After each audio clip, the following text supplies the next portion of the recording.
Hello, dear audience. Welcome again to English Agora Victory School.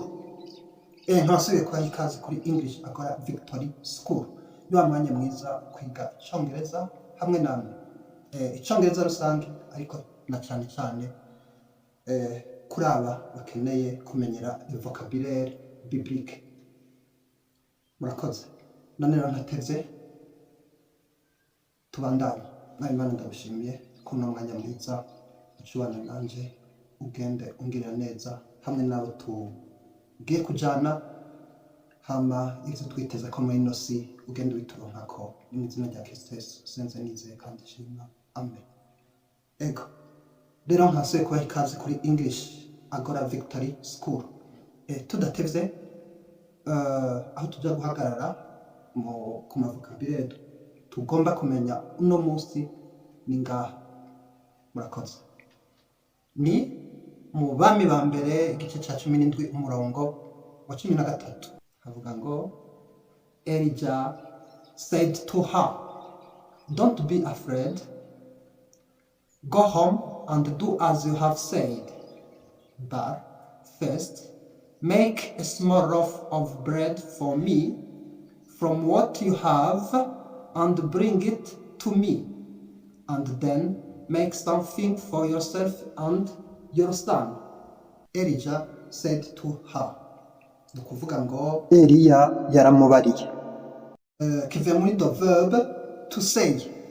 Ko to say ni dire. Said to her. Yaramubwiye. Ha tumenye ko gisigura sexe féminin. Nukuvuga yabwiye umukobwa canke yabwiye umudamu. To him yabwiye umuhungu canke umugabo. To it ni yabwiye nk'imbwa canke impene canke inkoko, kuko it kisubira ikitari umuntu. Cyo tubandanya kandi ngo don't be afraid, no kuvuga ngo no crains point, ntutinye. To be afraid ni gutinya, ni avoir peur, kugira ubwoba nivyo. Iruhande y'ivyo ya to be afraid hariho n'ikindi naco kivuga vyegeranye kaze gukoreshwa ari iki ngo to be scared. To be scared ariko gikaze gukora nka hajya dufate ari nk'inzoka muhuye kiya kintu nyene kikanguka n'ubwoba. Biratandukanye no kuvuga ngo ndi n'ubwoba ko ibintu kanaka bitazogenda neza. Nibyo. Ariko ubwoba usa n'ukekeranya burya nyene bw'ubwoba busanzwe. Biratandukanye n'umuntu agiye abona inzoka imbere yiwe, agiye abona intare, aho ukoresha to be scared. Nibyo. Hakarero ushobora kuvuga ngo some animals are scared by the scarecrow. Scarecrow tugacishijemo ni igikanganyoni. Epouvantail. Bijya bintu nk'akarero bakaragushira mu mirima kugira ibikoko bibibonye vyiruke. Nivyo. Scarecrow. Niho rero ushobora kuvuga uti to be scared ni hajya ugira ubwoba burya nk'intare muhuye nk'intare nk'inzoka n'ibindi. Yego. Hariho ibikoko naco gishobora kubona kikaca cikanga umuntu ati ndapfuye kikaca ciruka.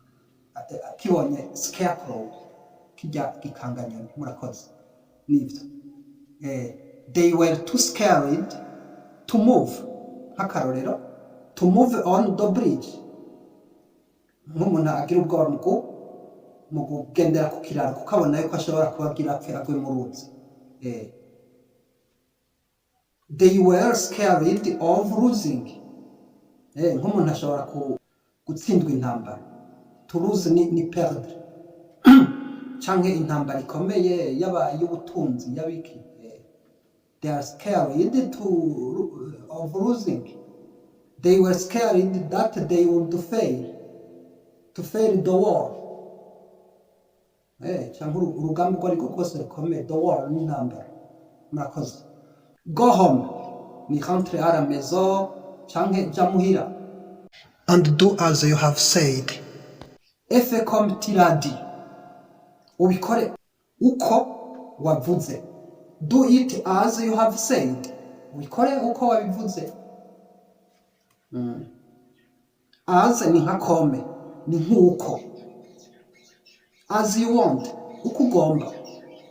Nk'akarorero, kubera to want ni vouloir, kugomba. As you want, as you have said, nibyo. But first, ariko ubwa mbere. But first, ariko ubwa mbere. Mais en premier lieu, nibyo. Make a small loaf of bread for me. Chumbira agatsima gatoyi, nteguri agatsima gatoyi. To make a small loaf. Small loaf ni akarobe. Loaf ni mishe. To make a small loaf of bread.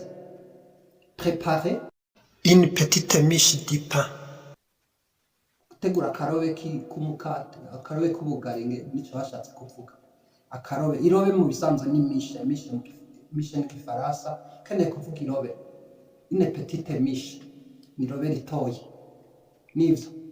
From what you have ni mu byo ufise. From ni kivuye. From what you have. From what you have ni 10 pains de la farine à ta disposition. Nk'akarorero. Kubera turiko tuvuga ku bijanye na kagafu ka wa mupfakazi w'Isarefati. Turi muri cya kigwa cha Eliya nivyo. Eliya ari Isarefati. And bring it to me. Ukanzanire hano, ukanzanire to me, to them, to yerekana direction. And bring it to me.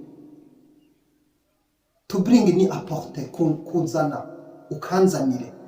Bring it to them. Kabashire, iti kiramplasa icyo ari cyo cyose, ishobora kuba ari inkoko, ishobora kuba ari imeza, ishobora kuba ari nibyo.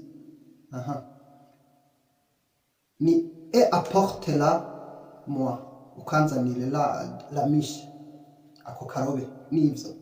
And make something for yourself and your son.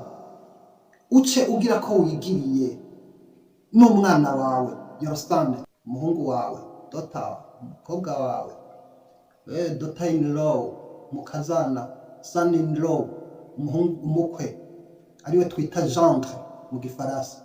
Nibyo twaravuze vyinshi bamabukwe n'ibindi. Ukuntu ubigira aho ni mu kigo cyarangiye. Murakoze. None rero subscribe, like, subscribe no kuvuga canke ugire s'abonner vana n'uri mukoresha, like, share no kuvuga ubipartage, like, ugire aime, ugire na commentaire umuntu amenye icyo akwiye guhindura. Nivyo murakoze. Naho hanyuma ego kandi ndabashimiye. Imana ndabashimiye muri runo mwanya wabanye nacu, ucugenda tugira neza, udushoboze kubyo twiteze ko muri ino si ubituronkako. Ishimwe n'icyubahiro cy'ibigenda bivyawe mu izina rya Kristo Yesu sinze nizeye kandi shima. Amen. Murakoze.